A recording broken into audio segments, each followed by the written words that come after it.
भरामहे मतिं यथा नः शमसद्विपदे चतुष्पदे विश्वं पुष्टं ग्रामे अस्मिन्ननादुरम् मृडानो रुद्रोदनो मयस्कृते क्षयद्वीराय नमसा विधेमते यच्चं च योश्च मनुरायजे पिता तदस्यामतवरुद्रप्रणीतौ मानो महान्तमुदमानो अर्भकं मान उक्षन्तमुदमान उक्षितं मानो वधेः पितरं मोतमातर प्रियामानस्तनुवो रुद्ररीरिषः मानस्तोकेतनगे मान आयुषिमानो गोषुमानो अश्वेषु रीरिषः वीरान्मानो रुद्रभामिदो वदेर्हविष्मन्तो नमसा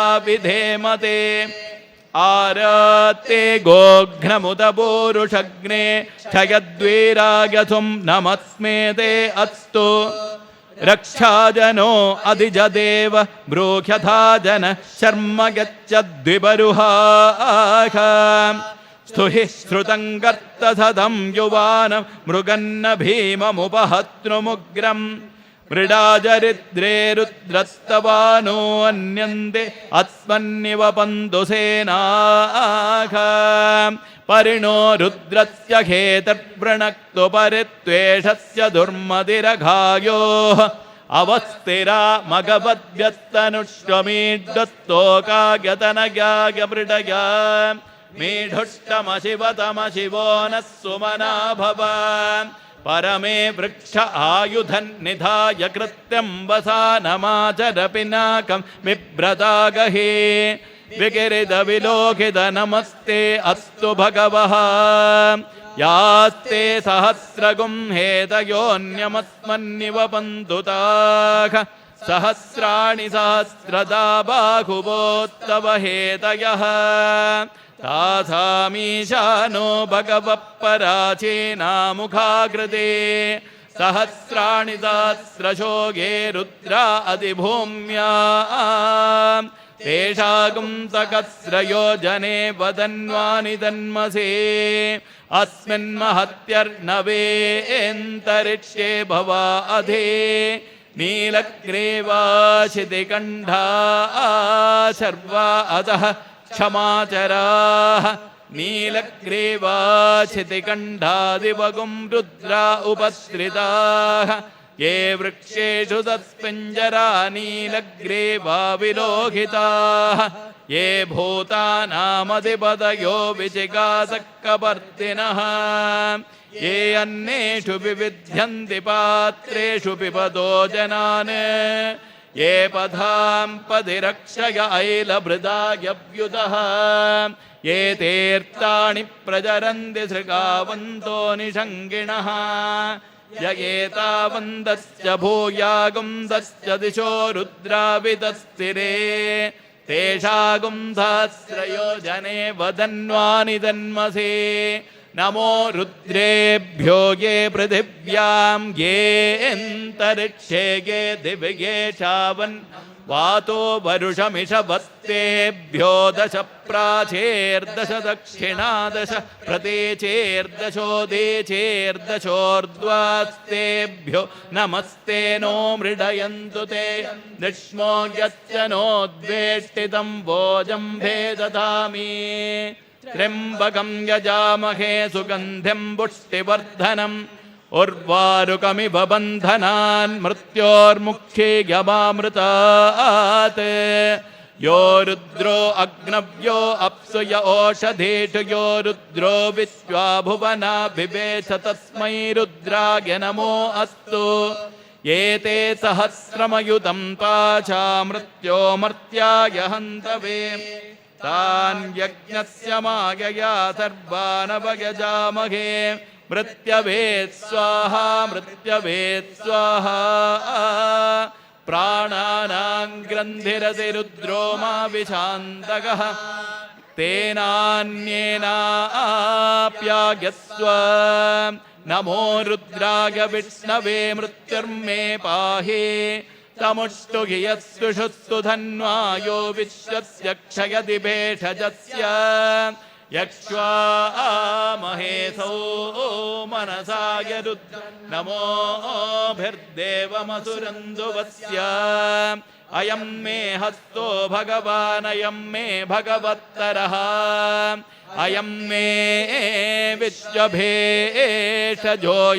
शिवाभिमरुषणः ॐ शान्ति शान्ति शान्तिः स्वस्ति प्रजाभ्यः परिपालयन्तां न्यायेन मार्गेण महीं महिषाः गोब्राह्मणेभ्यः शुभमस्तु नित्यं समस्तलोकाः सुखिनो भवन्तु समस्तलोकाः सुखिनो भवन्तु समस्तलोकाः सुखिनो भवन्तु ॐ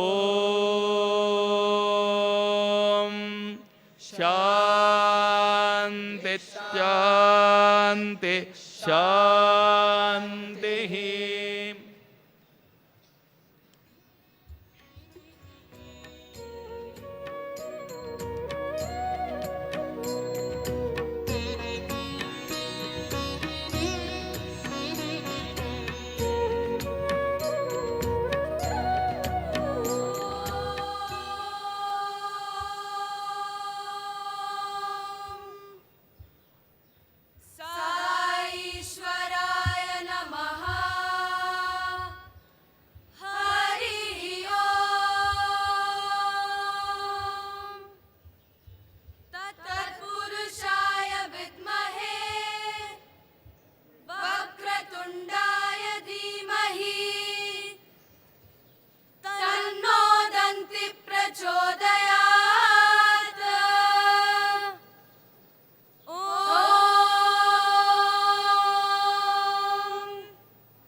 पयसा पिन्वमाना सा मां मेधा सुप्र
Beloved Bhagwan, revered elders, and my dear sisters and brothers, a loving Sairam to one and all.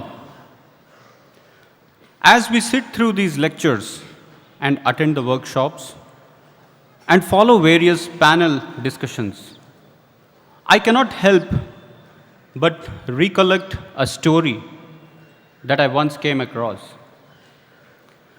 Long ago, there lived a king named Supriya who ruled Vardhamanapura.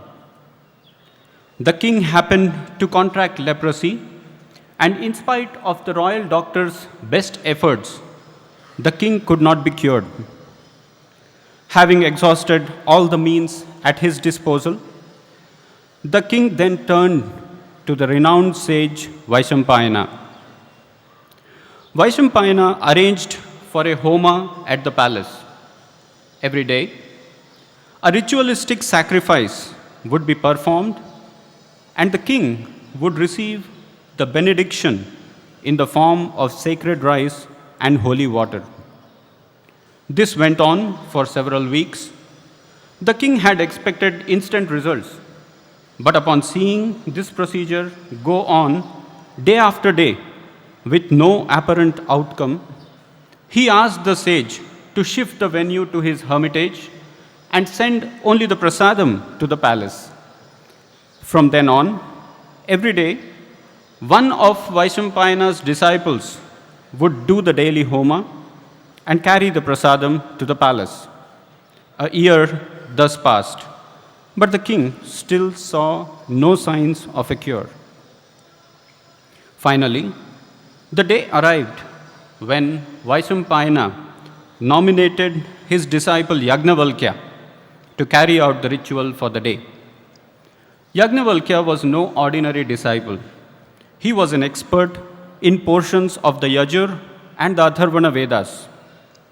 He austerely performed the homa and proceeded to the palace to bless the king.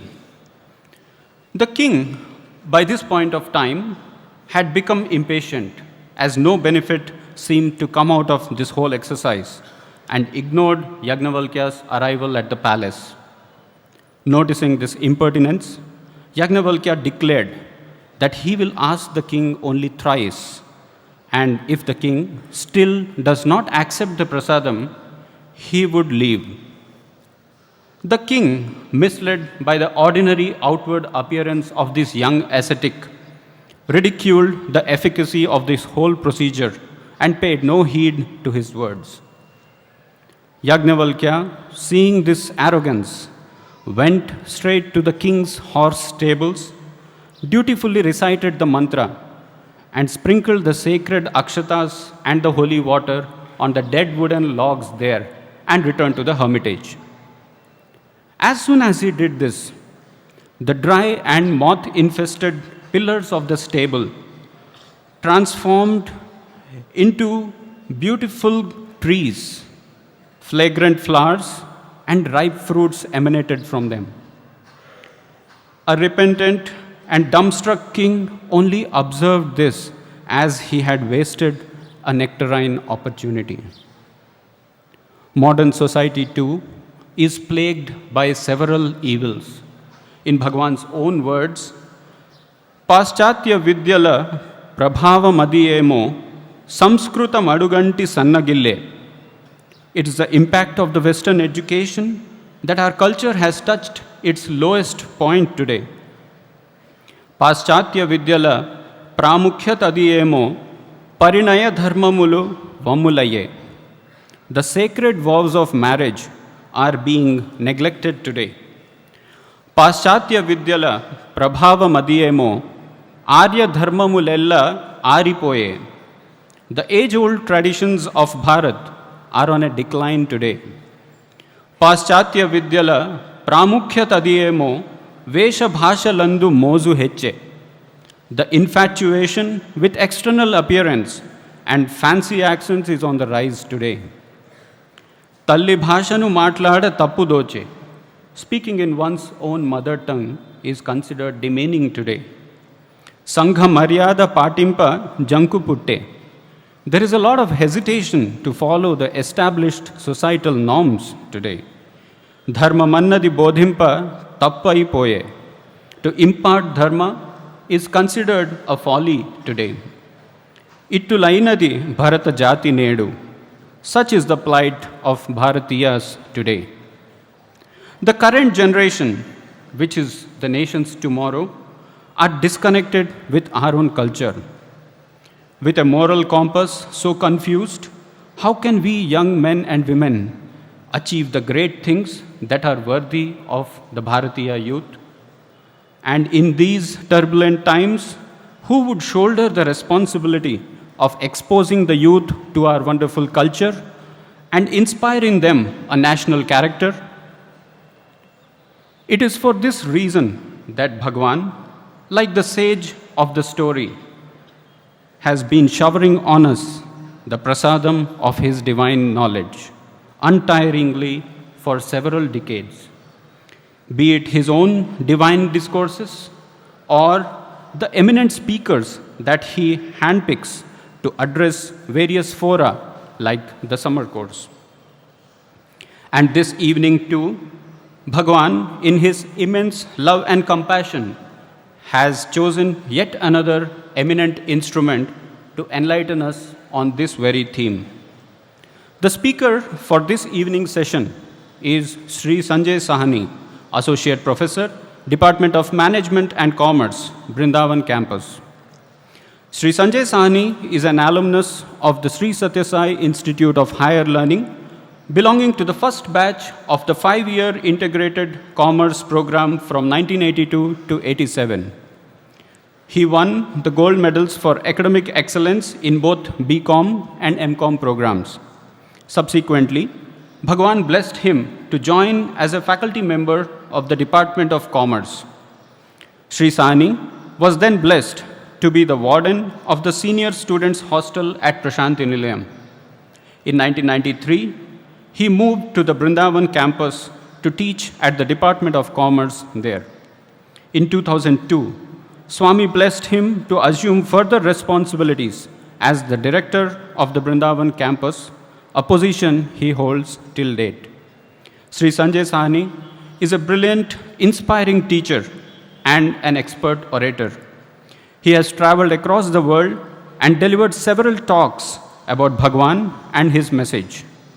Today, he will be addressing us on the topic, Essence of Bharatiya Culture. His talk will be followed by bhajan and Mangala Arati. Now I invite Sri Sanjay Sahani to take over. Sri Sanjay Sahani.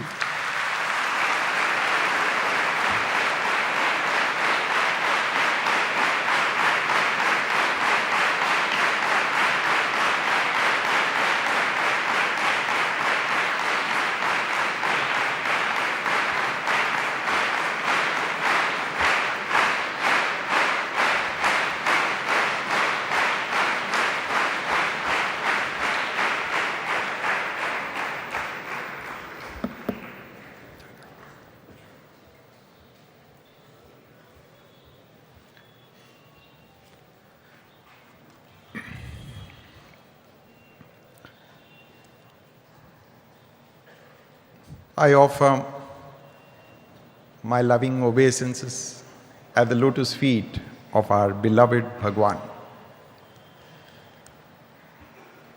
Revered elders, brothers and sisters, dear students, we are into the second day of the summer course in Indian culture and spirituality here at Prashanti Nilayam.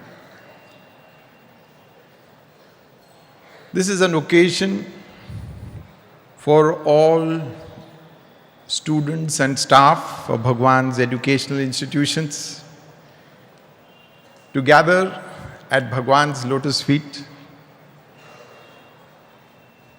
and to be recipients of his love and his grace. The summer course brings to us many memories. I'll share a couple of them.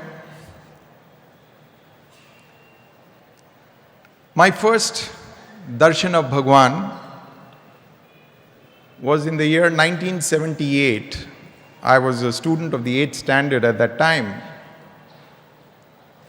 And we were on a South India tour during the vacations, which culminated in Bangalore in the month of May. And the idea was that we would take that opportunity to visit Vrindavan and have Bhagwan's darshan. It so happened that our visit there also coincided with the summer course of the year 1978. And one very vivid memory that I recall from that visit was something like this. Swami would come every evening to the college auditorium. He would address all the students and teachers. And of course, devotees also had a chance, but they would be outside the hall. So we were sitting outside the college auditorium, and you know, Vrindavan is renowned for summer showers for two reasons. One, because Swami would give his discourses, and second, we used to have rains in Vrindavan in the month of May. So one evening when we were all seated outside and the students were inside, it started raining. And in no time it became a downpour, and so everybody got up. And because Bhagwan was in the auditorium, we didn't want to go away, so instinctively people moved towards the wall to protect themselves from the rain. And as we came near the wall, we started peeping through the window, and we had Bhagwan's darshan. He was on the stage giving his discourse. So just as we saw him, he also saw us. And then something unexpected happened. He stopped in the middle of his discourse, and we didn't know why. The next thing we found was that the side gate opened, a volunteer came rushing out, and he said, Bhagwan is calling you all inside. From nowhere, we were catapulted right into the space which is between the first row of chairs where dignitaries were seated and the stage where Bhagwan was delivering his discourse. That memory remains evergreen in my mind and reflects how for Bhagwan, not only those who were seated in the hall were near and dear to him, even those who were not in the hall and were actually in distress, even they were equally near and dear to him. That was the Catholicity of Bhagwan's love. 1 year ago, last year, we were arriving for the summer course here in Prashantilim. We were in the bus, and our bus arrived a little later than the evening aarti. So students were streaming out of the mandir, and in each student's hand I found a mango.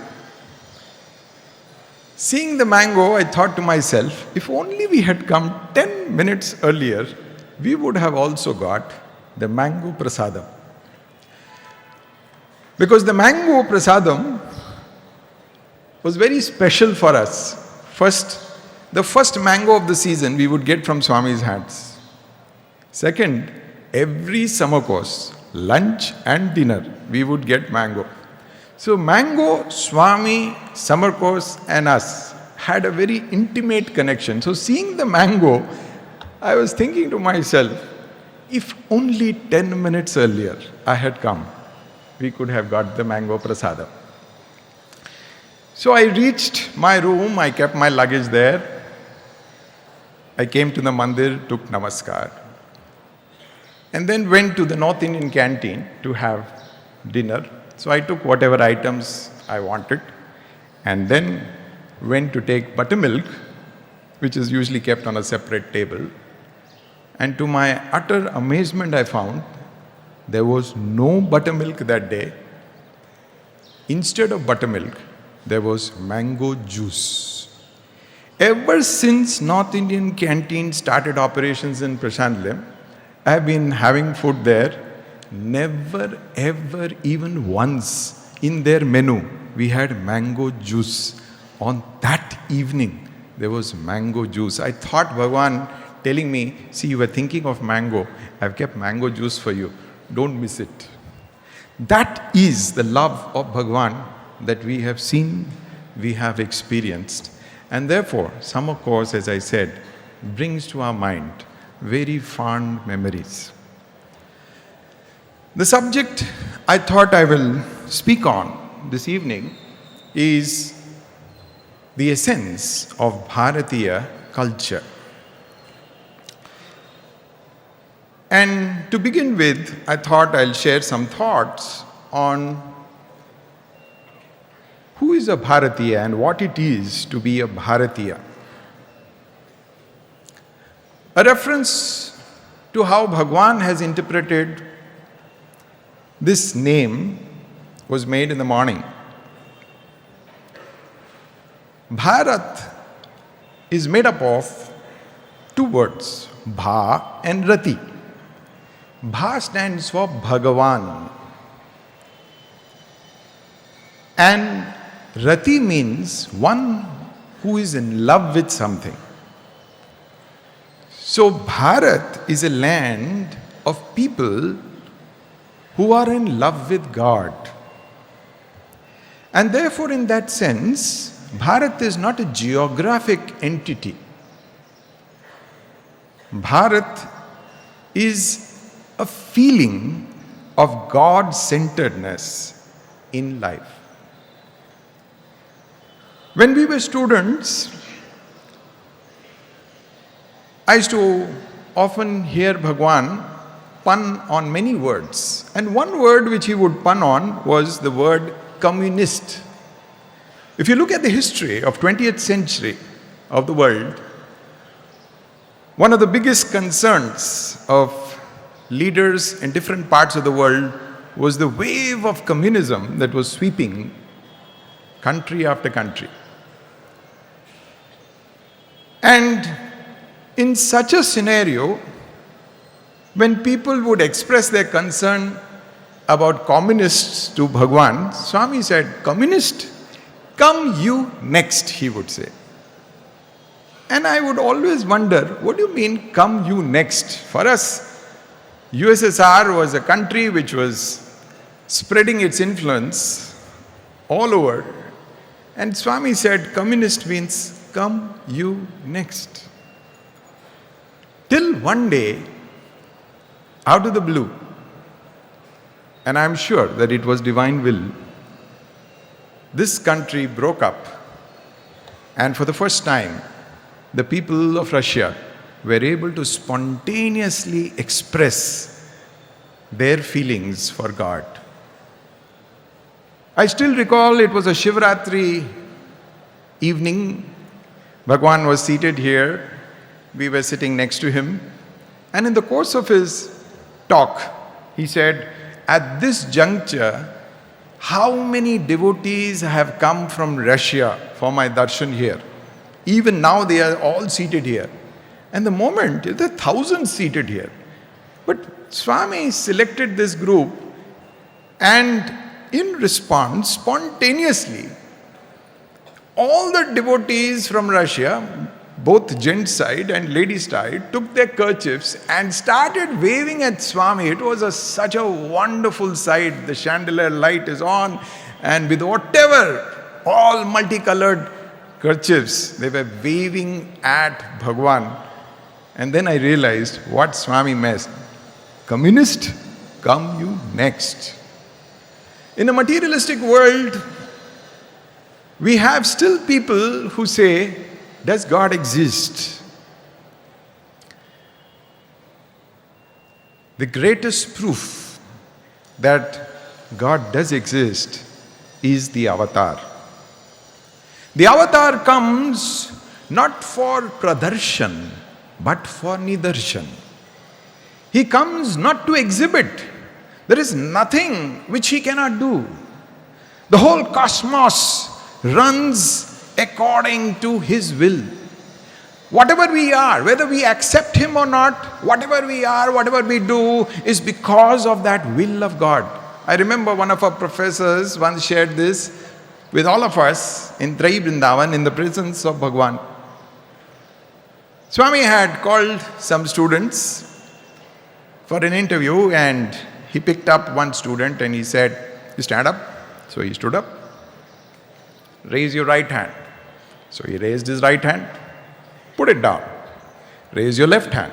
He raised his left hand. "Put it down." "Raise both your hands." He raised both his hands. "Put it down." "Now raise your right hand." When the final instruction was given, "Raise your right hand," this boy, who was moving his hands very, very freely, says that he could not move his hand 1 millimeter. If God decides that this individual should become immobile, this instant, this voice will come to a halt. And yet, running this whole creation, he who has created the sun and the moon, he created you and me, yet he has no expectation whatsoever that man should love him. I remember we were 4 of us at his lotus feet. It was prior to Dasara, and Bhagwan was asking each one of us, "What are you going to speak during the Dasara?" And there was this brother of mine. He said, "Swami, I would like to speak that we should express our gratitude to you." The moment the boy expressed that sentiment, Swami said, "That is not for me to tell you whether you should do it or not. It is not for me. If you want, you can do it. If you don't want, you need not express your gratitude as well." So look at divinity, who bestows all powers on us, who showers his grace on us, yet he does not expect anything from any one of us. It is our fortune and the fortune of a Bharatiya that he is brought up in an environment where God is the center of everything, and he learns from a young age to love God.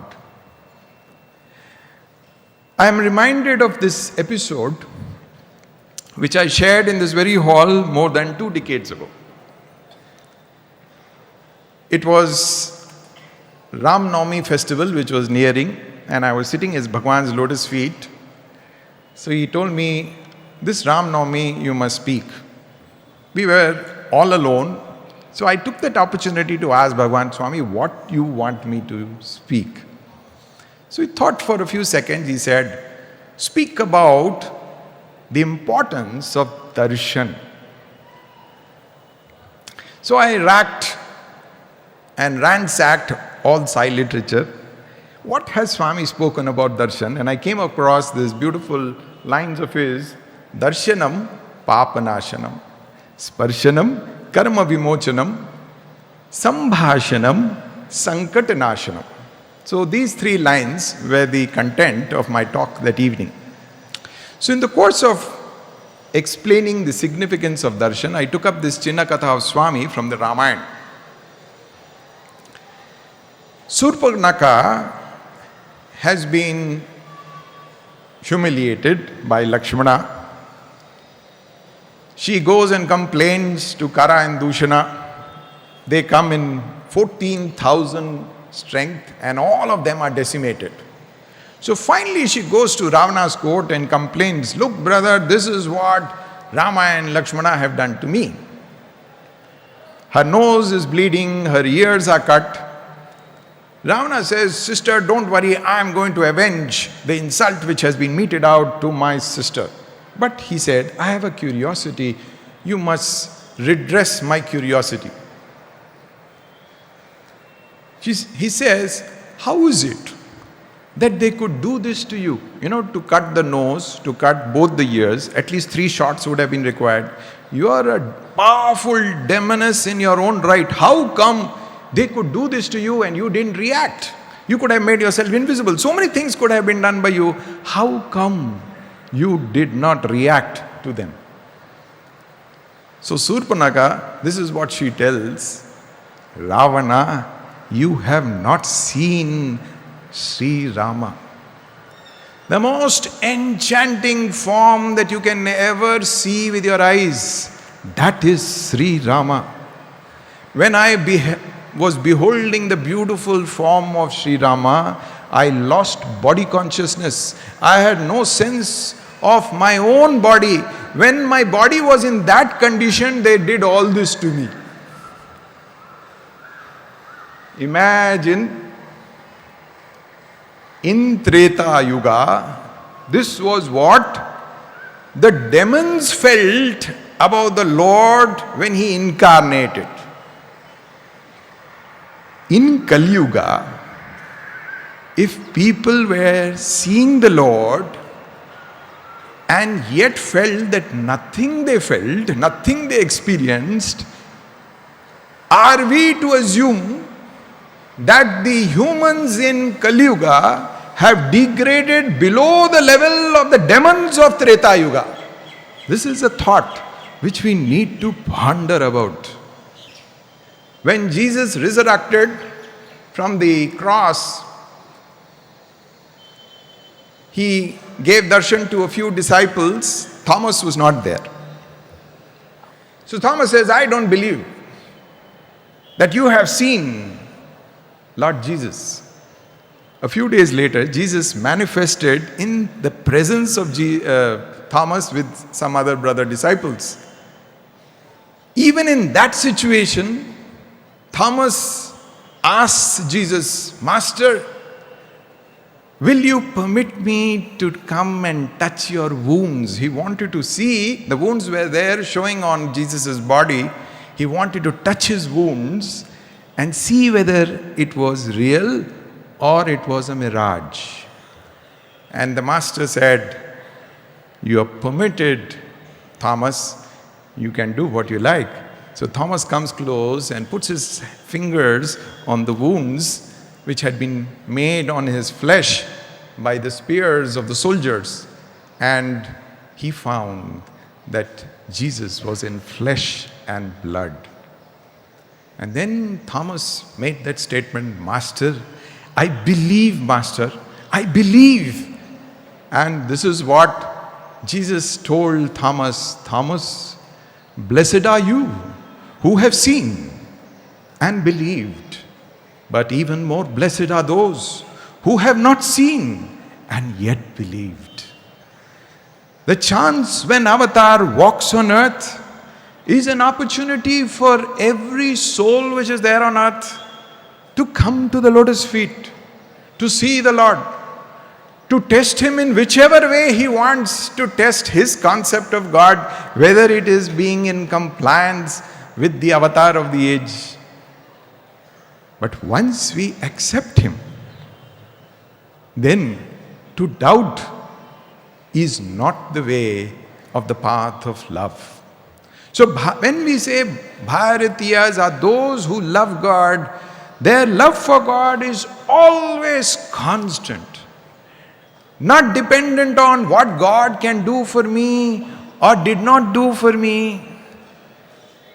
But I also would like to stress, the avatar comes to prove to us not only that God is there, but He has always been there. It's not that He was at one point of time there, today He is not there, tomorrow again He will be there. You can never talk about divinity in those terms. God is, God was, God will forever be. This is the belief of the Bharatiyas. When we live in that conviction, He gives you that experience as well. And this is our experience when we are participating in the divine mission. 3 days ago, we were in Vrindavan And there was this student in my wing who was very sick. He had a stomach infection. He was not able to drink any liquid, and even whatever medicine the doctor had given was coming out. So that evening, as I was passing the room, there's a roommate of his, he said, "Sir, this boy wants to come for bhajan today." He was not able to even stand. I said, "I'm coming back in 2 minutes. You do security duty till I come." So after a few minutes, I went to the room and he was on his toes and he said, "Sir, I want to attend the bhajan." So I told his room boys, open all the windows. His room was next to the prayer hall, which is also doubling up as our dining hall. I told him, all the windows are open. When they sing bhajans in the dining hall, you can also hear the bhajan. But you are not going to go to the bhajan hall and strain yourself like this. So saying this, I put one student next to him and said, "You give him company." And so we went for the bhajans. The moment bhajan was over and I came out, so one student comes running. He said, "Sir, Vibhuti has manifested in our room." So I went up and this is what we saw. Not permitted to enter the dining hall where the bhajan was going on, this boy took an ordinary plastic chair, kept it in the room, and thinking that Swami's feet should not touch the floor, it will be too cold, so he took a sitting mat and put the sitting mat in front of Swami's chair and took an accordion, and he and the other boy were singing bhajan to their heart's glory. In the middle of the bhajan, suddenly, to their utter amazement, they found Vibhuti right in front of their eyes, manifesting on the chair and on the sitting mat.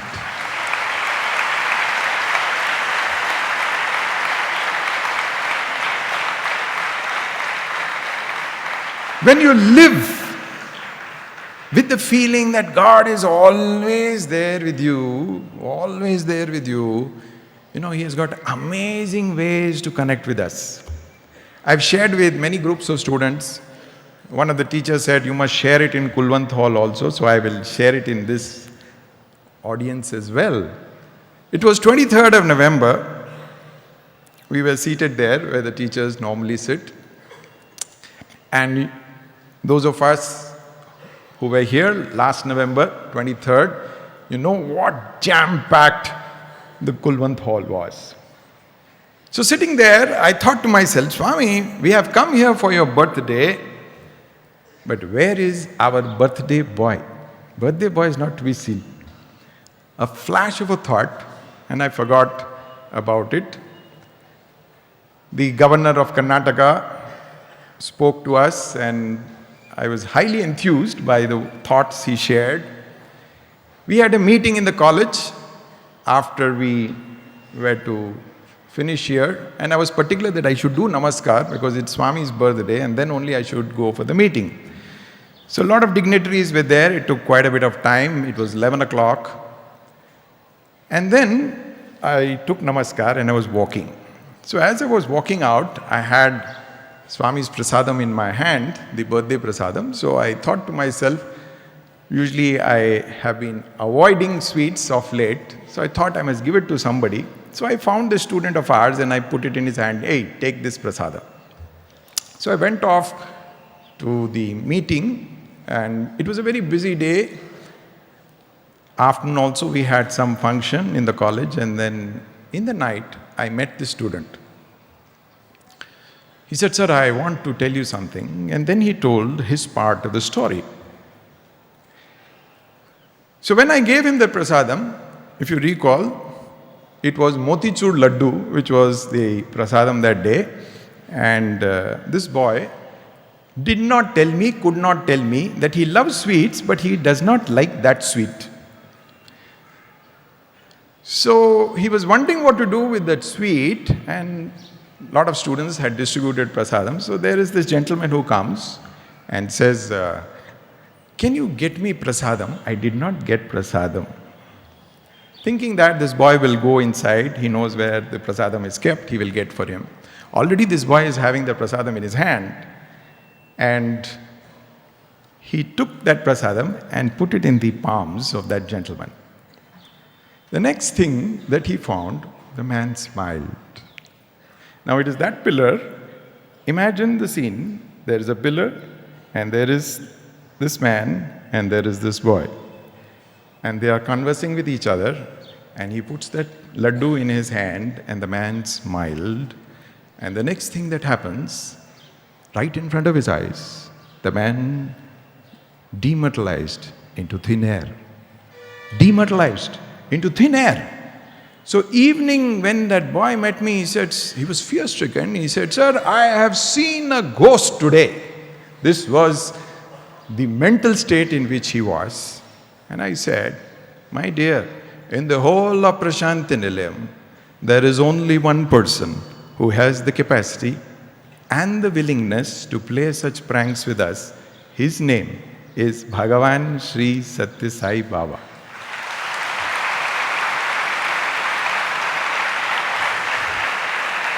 The moment I told him, from fear his mood changed to one of ecstasy, excitement, sadness, sorrow. He said, "Sir, Swami can't do like this. If he comes in a form like that, how will I recognize him? I had so many questions to ask him, I couldn't ask him anything." I said, "You cannot choose how Swami is going to bless you. You can't put terms and conditions on Bhagwan. He has blessed you. Be happy." That evening when I went to the room and I was contemplating on what has happened to this boy, and then it struck me, 23rd morning, sitting there, I'm thinking to myself, "Swami, today is your birthday. Where is our birthday boy?" And this is the feeling which I got, as if Swami is telling, "Where is the birthday boy? Next to you. You gave your laddu to him, I came and took the laddu from him." You know, that is the Swami that we know and we experience. So my dear students, if there is one thing which I like to leave with you before you leave the pressings of Prashantilayam for your respective campuses, ask yourself whether you are a Bharatiya. To be a Bharatiya is to fall in love with God and to lead a life which is God-centric. Having explained that, let me come to the next part of my talk, which is, what is the essence of Bharatiya culture? Many people can define it in various ways, but what is most important is, how did Bhagwan define the essence of Bharatiya culture? And this is what he told us one day. He said, the essence of Bharatiya culture is to experience and to visualize unity in diversity. That is the quintessence of Bharatiya culture. If you look at the divine family of Lord Shiva, it's a family of contrasts, a family of contradictions. Mother Parvati's Vahana is the lion, which is the arch enemy of Shiva's Vahana, which is Nandi the bull. Ganesha's Vahana is rat, which is the arch enemy of the serpent, which is the necklace on Shiva's neck. The Vahana of Subramanya is the peacock, which is the arch enemy of the serpent. On Shiva's matted hair, we have Mother Ganges, and in the center of his brow, we have Agni. It's a family of total contrasts. And yet, it is a family which is a happy family, a peaceful family, a harmonious family. What is the secret? Because they all have that experience that this is divine family. The moment you identify yourself with divinity, there is no division, it is only unity. I recall in the early 90s, the whole country was shaken up by a terrible scam hitting the financial markets. Every day headlines would be screaming, this is what has happened, and nobody could make sense of it. So I still recall how, under the inspiration of one of our professors here in the Commerce Department, the undergraduate students came up with a program on trying to demystify the scam. And like every student program, they wanted to invite Swami also. I mean, that was something very beautiful in the relationship between students and Swami. That never they felt that Swami is different and we are different. Anything they do, they want Swami to be part of it. So they came to Mandir and they invited Swami. They were putting up on a Thursday moral class in the college. Swami didn't come that day. But those of us who witnessed it, especially our elders, the authorities of the university, one of them went and told Swami that evening, Swami, if MBA students had put up this program, it was understandable that final year BCom students have put up a program of this nature. It is really amazing. The moment he said that, Swami said, is it like that? Then I also want to see the program. And so, though all of us have seen the program, the coming Sunday, a special program was organized in the college auditorium. The same program, but now, because it's a Sunday, our high school students also were participating. And of course, Swami is our chief guest. So the presentation was done once again. And after the presentation was over, in the evening, the boys were seated here. And Swami came up to them and said, I don't want you all to even think of that man. I don't want you all to even think of that man. Now these boys, when they went back, they thought that Swami didn't like their program and they were facing another kind of pressure. The senior students, the postgraduate students were pressurizing them, your presentation was very beautiful, please give us all the material, we also want it. And the school students, they also liked their presentation, they also were pressurizing, please give us the material, we want to have it as a personal copy, etc. And here Swami has told them, I don't want you to think of that man. So one day, few days later, one of the boys happened to get a chance to get a private audience with Bhagwan. And in the interview room, this boy took courage and said, Swami, you did not like our program that day, isn't it? And Swami said, it's not like that, Bangaru. All 28 of you all in the class unitedly worked for the program and made that presentation. That unity which you exhibited, it is that unity which has brought me here to see your program. Everybody was wondering, how come Lord of the Universe, Swami, is interested in a financial market scam? Till Swami revealed his interest was not the program, his interest was the students who had worked with so much of unity. So unity is divinity. Having said that, I must also share what Swami says about, see, if you have the Lord, but if you don't follow the Lord, you don't really love the Lord. To love the Lord is to love His way of life and to love the path which He came to show. And the path which He came to show was the path of dharma. Every avatar comes, dharma samsthapanarthaya sambhavami yuge yuge. And what is the dharma of man?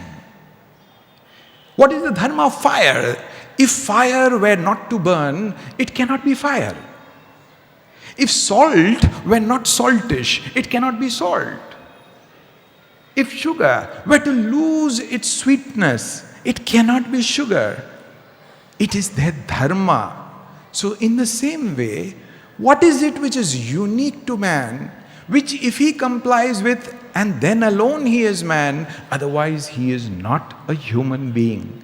Swami says, the dharma of man is to unite his thought, his word and deed Trikarana Shuddhi is the dharma of man.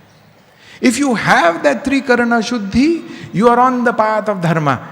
If you are not having that Trikarana Shuddhi, you have deviated from the path of dharma. And that is something which every avatar demonstrates in his life. You take, for example, Sri Rama.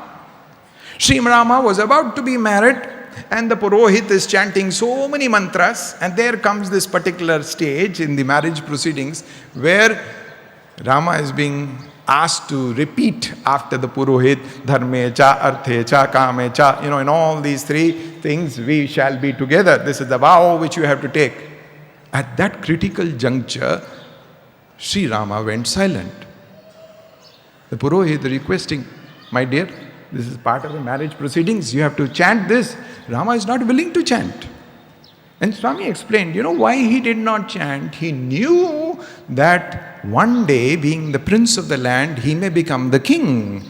And when he becomes the king, if ever there is going to be a conflict of interest between his duty as a king and his duty towards his wife, his duty toward as a king will supersede his duty towards his wife. And therefore, anticipating a situation, probabilistic situation, he did not take that oath. Of course, the Purohit will not stop the proceedings because he will not get the dakshina. So he said, okay, next item. And that's how the marriage was completed. But the point which Swami made, finally, when to uphold the name of the king of the land, he had to send Sita to the forest. He had already anticipated that situation at the time of marriage and refused to take the vow. And that is why we say Rama was a man of one word. And that kind of integrity, we saw in Bhagavan himself. I remember once the Italian Prime Minister came to Prashant Nilayam. It was Bhagavan's 60th birthday, and he landed in Prashant Puttaparthi, in the stadium here, in his helicopter, even before he had gone to Delhi to meet the Prime Minister. He was visiting the Prime Minister after his visit to Puttaparthi, and Swami sent all the students and asked them to stand in rows in the stadium, and we all, as his convoy was passing, we were asked to fold our hands and do namaskar to him, welcoming him to Prashant Nilayam. So in the private audience which he got with Bhagavan, this is first hand we have heard from him. On his 60th birthday, the Prime Minister of Italy has brought 60 gold coins to offer to Bhagavan. 60 gold coins. Swami asked, of course he was not at all interested in all this. He asked him a simple question. Have you declared it to the government? In those days, gold control laws were very, very stringent. Swami asked, have you declared it to the government? And this gentleman said, because he has diplomatic immunity, he is not checked for all this. He said, no, Swami, I have not. If you have not declared it to the government, how do you expect me to receive it? Imagine Swami telling the head of a state. That Prime Minister started shedding tears. He said, Swami, the first time in my life anybody has taught me like this. And then, Swami didn't leave it at that. He said, when you go to Delhi, tell Rajiv Gandhi also what I have told you. One stone, two shots, two targets. When he came out, there was a journalist waiting outside. He said, Prime Minister, sir, you had your first audience with Sri Sathya Sai Baba. How do you feel? What is your experience? And this is what the Hindu reported the next day. It said, in life, one never stops learning. This is what Prime Minister of Italy told about his first interaction with Bhagavan. So, when we talk of the essence of Bharatiya culture, Swami lived that and he wanted that. Today morning a reference was made why we should sing bhajans. Three things should come together. Bhava, Raga, Tala. As I was hearing that, I realized, you see, they are also the three letters of our name of our nation. Bharat, Bharata. Bhavam, there should be bhavam, thought. Raga. Some people think, we sit in a bhajan, we will quietly sit in a corner, and therefore it's enough if we don't chant the bhajan, sing the bhajan. Swami used to sit in Sai Ramesh hall, and his favorite pastime was to see which student is singing bhajan and which student is not. That was his favorite pastime. And one day in Trai session, he called 3 students. By name he called them, come here. And he told everybody, these students sing bhajans nicely, he said. And from that day onwards, the warden permitted them every day to sit near the jhula. Special incentive. So, warden, he didn't tell others, see, you all are not singing bhajans properly. He told, these students sing bhajans properly. So, bhava, there should be feeling. You should utter it with your lips, raga, and clap your hands, tala. When all 3 come together, then Bhagwan is pleased. So this unification of thought, word and deed is in every aspect of life. Even a simple thing like bhajan also, we need to practice it. So the essence of Bharatiya culture, as Swami has taught all of us, is to develop that kind of unity. And that kind of unity, you need an incentive to practice that. The incentive is the love for God. Why should I do it? Because Swami wanted us to do. The simplest mantra for any student or a Sai devotee is this: will Swami like this or not? Will Swami approve of this or not? If we make that the guiding light of our life, our lives will certainly be redeemed. So with these few words, I would like to take leave. It is a wonderful opportunity to gather at Bhagwan's lotus feet, to listen to our elders, to listen to our youngsters. The vibrancy that even our young scholars and teachers exhibit is something very heartwarming to observe.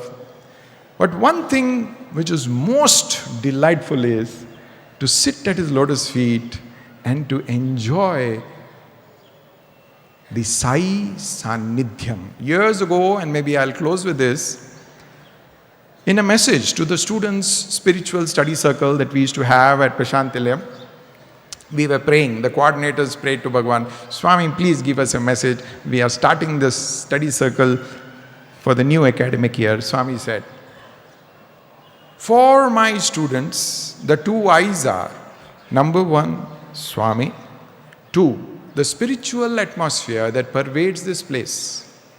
Those who understand this are like people with good eyesight. Wherever they go in the world, they will shine. Those who don't understand this are blind.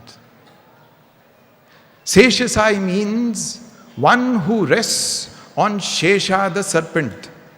Satyasai means one who rests on Sathya. Those who live their lives without understanding Sathya are blind. So I leave you with this parting message of Bhagwan to ponder over and to see what sense we can make for our own daily life. Jai Sai Ram.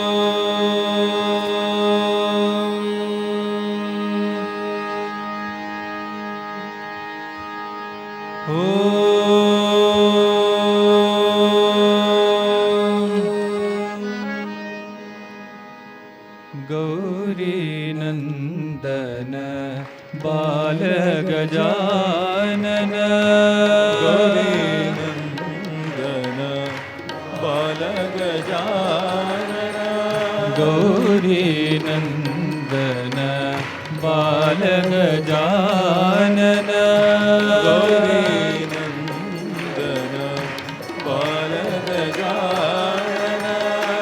गजवदना Gananath Gajanan गजवदना Gananath Gajanan गजवदना Gananath Gajanan गजवदना Gananath Gajanan Gauri नंदन बाल गजानन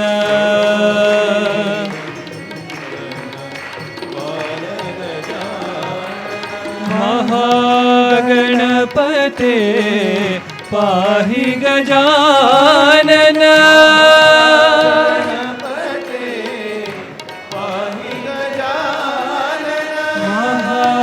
महागणपते पाहि गजानन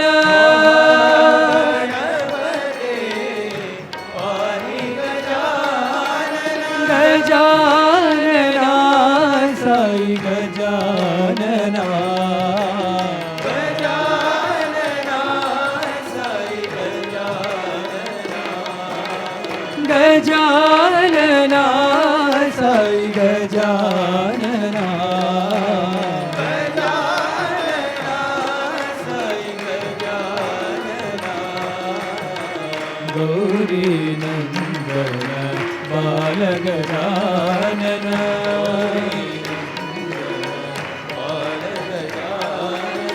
गजवदना गणनाथ गजानन गजवदना गणनाथ गजानन गौरी नंदन बाल गजानन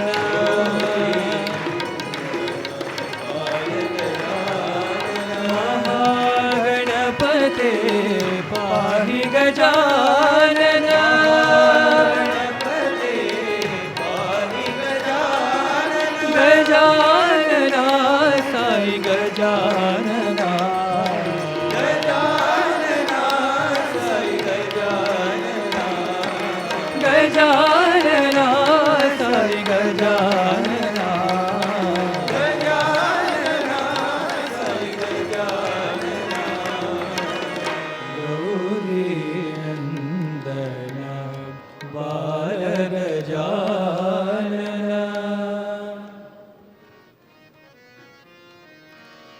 जय जय जननी साई जननी अम्बे भवानी माँ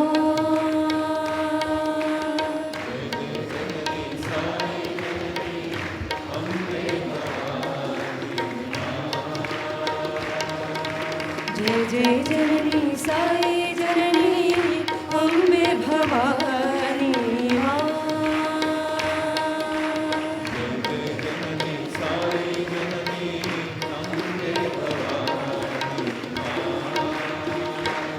जय माँ जय माँ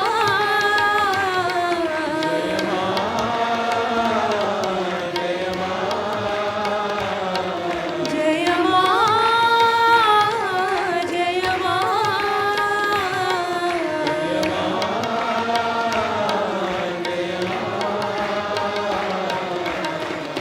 साई भवानी माँ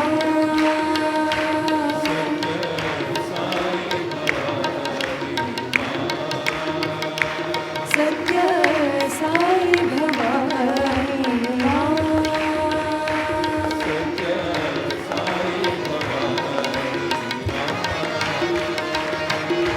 सिंहवाहिनी त्रिशूलधारिणी अम्बे भवानी माँ सिंहवाहिनी त्रिशूलधारिणी अम्बे भवानी माँ सिंहवाहिनी त्रिशूलधारिणी अम्बे भवानी माँ सिंहवाहिनी त्रिशूलधारिणी अम्बे भवानी माँ जय जय जननी साई जननी पति निवासिनी माँ जय जय जननी साई जननी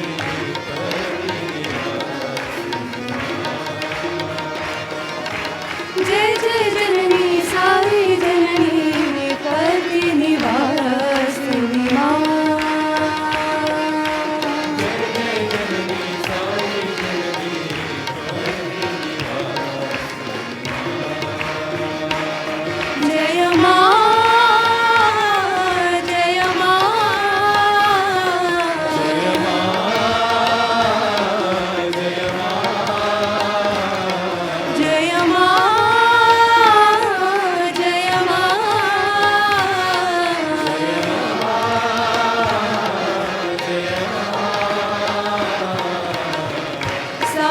भवानी माँ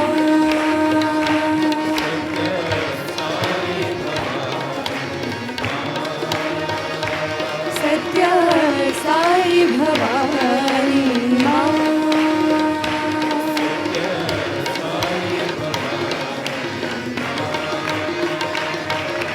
जय जय जननी साई जननी अम्बे भवानी माँ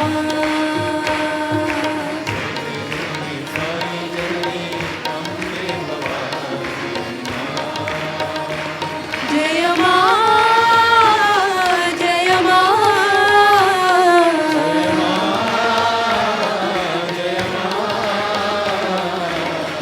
साई भवानी माँ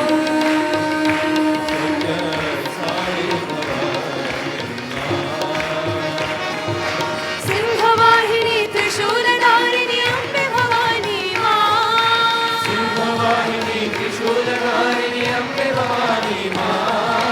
जय जय जननी साई जननी पति निवासिनी माँ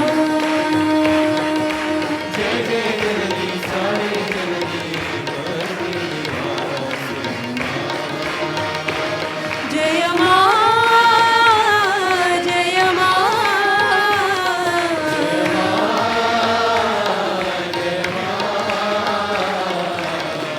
साई भवानी माँ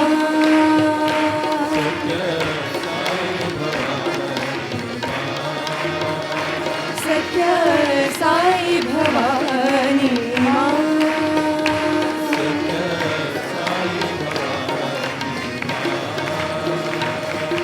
जय जय जननी साई जननी अम्बे भवानी माँ महादेवा महेश्वरा साई नारायणा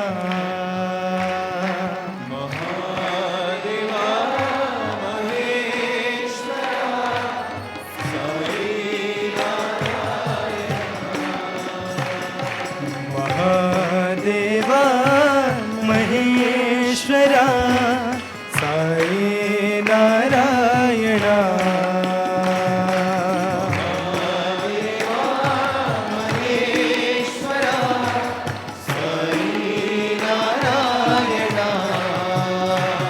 घटना करा दुःख भंजना साई नारायणा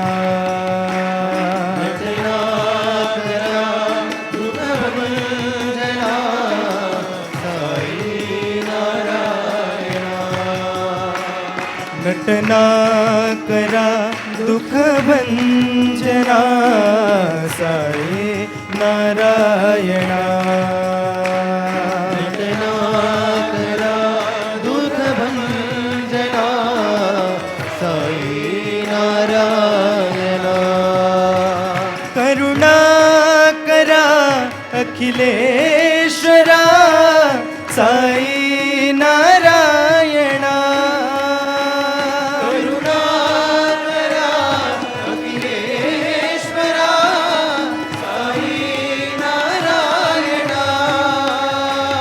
करुणा करा अखिलेश्वरा साई नारायणा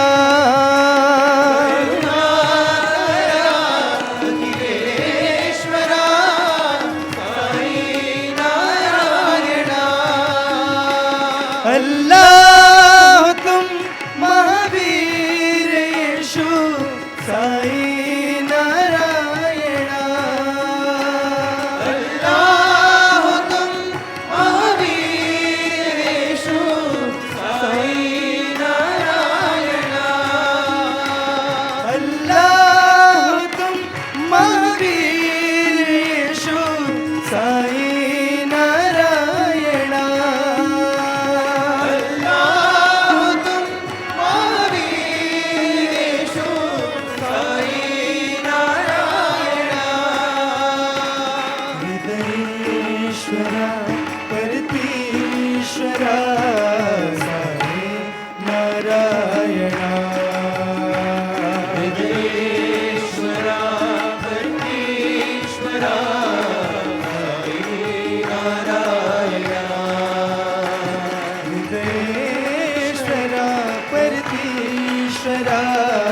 साई नारायण हृदयेश्वरा पुरीश्वरा साई नारायण महादेवा महेश्वरा साई नारायण महादेवा महेश्वरा साई नारायण घटनाकरा दुख भंजना साई नारायण घटनाकरा दुख भंजना साई नारायण करुणाकरा अखिलेश्वरा साई नारायण करुणाकरा अखिलेश्वरा साई नारायण अल्लाह तुम महावीर यीशु साई नारायण अल्लाह तुम महावीर यीशु साई नारायण हृदयेश्वरा प्रतीश्वरा साई नारायण हृदयेश्वरा प्रतीश्वरा साई नारायण हृदयेश्वरा प्रतीश्वरा साई नारायण हृदयेश्वरा प्रतीश्वरा साई नारायण देवा महेश्वरा साई नारायण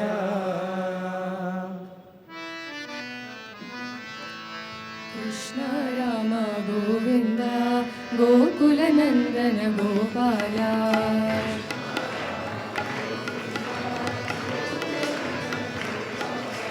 कृष्ण राम गोविन्द गोकुलनन्दन गोपाला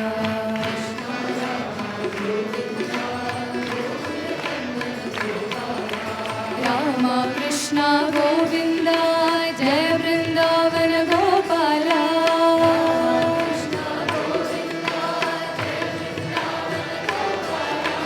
राम कृष्ण गोविन्द जय वृन्दावन गोपाला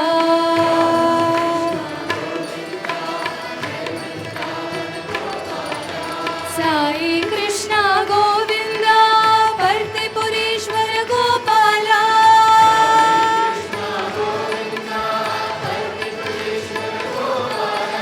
साई कृष्ण गोविन्द वर्तिपुरीश्वर गोपाला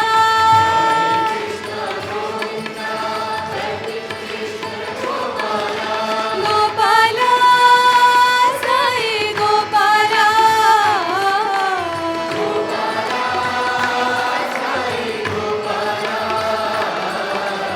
गोपाला साई गोपाला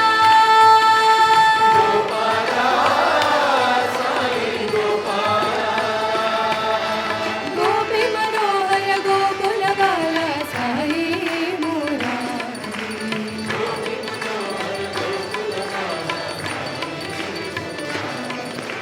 गोपी मनोहर गोकुल बाला साई मुरारी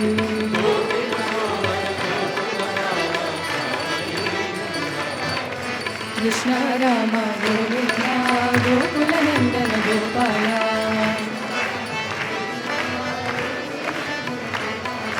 राम कृष्ण गोविन्द जय वृन्दावन गोपाला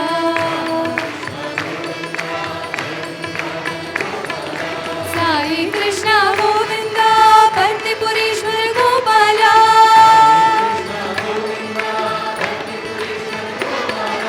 गोपाला साई गोपाला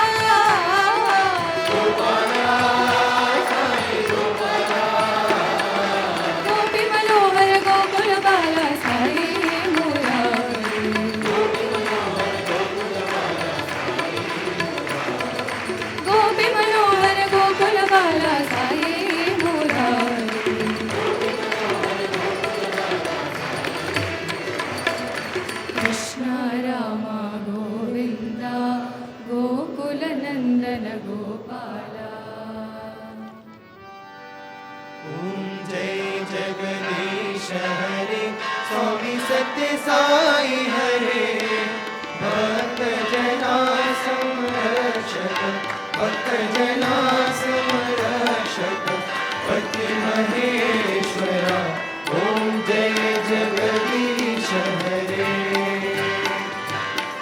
शशिवदना श्रीधरा सर्वा प्राणपते स्वामी सर्वा प्राणपते आश्रित कल्पलतिका आश्रित कल्पलतिका आपद्बान्धवा ॐ जय जगदीश हरे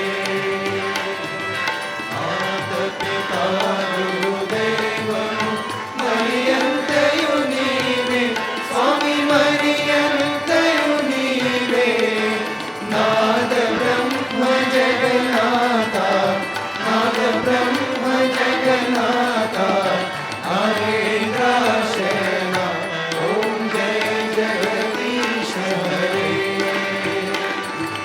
ओंकार रूप ओजस्वी साई महादेवा सत्य साई महादेवा मंगल आरती अंगुको मंगल आरती अंगुको अंतर गिरिधारी ओम जय जगदीश हरे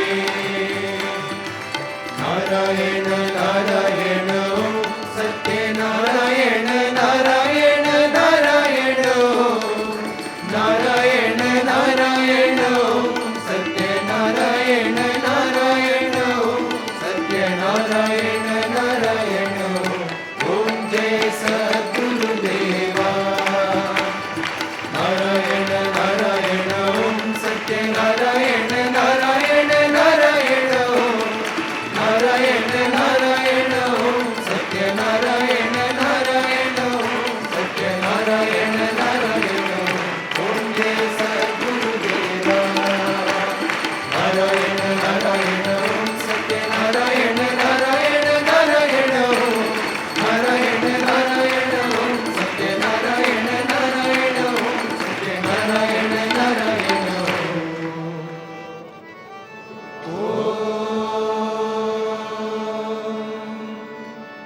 जय सद्गुरुदेवा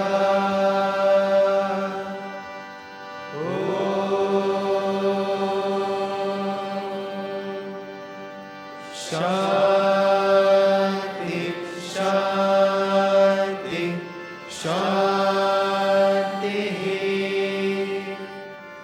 समस्त लोका सुखिनो भवन्तु समस्त लोका सुखिनो भवन्तु समस्त लोका सुखिनो भवन्तु